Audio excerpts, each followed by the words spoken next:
But the top headline tonight is the breathtaking rise of inflation. Consumer prices were up 7% in December compared to a year ago.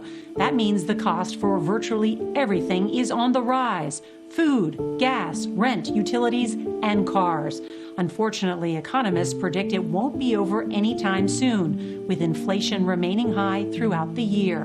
But higher prices aren't the only problems facing consumers. Bare shelves are another problem. Supply chain shortages are hitting grocery stores on even the most basic of items.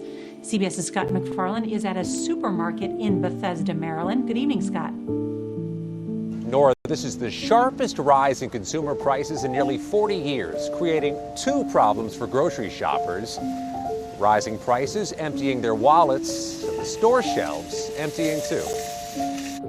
Dennis Stevenson is a military veteran and retired with a fixed income and years of experience bargain hunting. He says he's made new cutbacks to keep the refrigerator full. That means cutting corners. It really hurts like Christmas time, like for your grandkids. Today's report on inflation shows ground beef prices up 13%.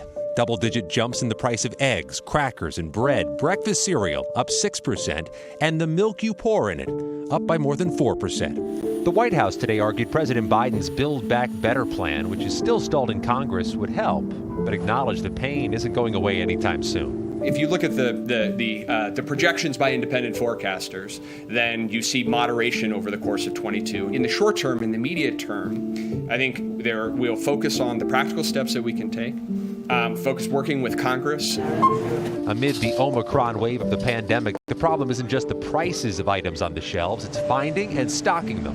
Supply chain disruptions have starved stores of staples, from the produce aisle to the paper products. At his grocery store in Washington, D.C., Roy Rodman says it's never been so difficult. It could be a very stressful time if we weren't able to navigate or get the products, so we're triumphant in putting things on the shelf.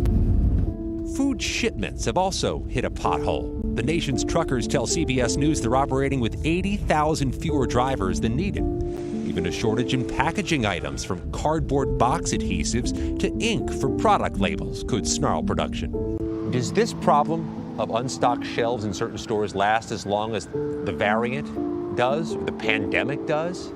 Yeah, it really does. And we've seen it ebb and flow with past spikes. This one's a little bit more challenging because of the transmissibility of the Omicron variant. And it's challenging for shoppers like Dennis Stevenson. It's disorienting, isn't it? Yes, it's disorienting and it's frustrating. A survey by an association for the nation's grocery stores finds 80% of them are having trouble recruiting or retaining workers. And that'll cause disruptions in the weeks ahead. Nora? Scott MacFarlane, thank you.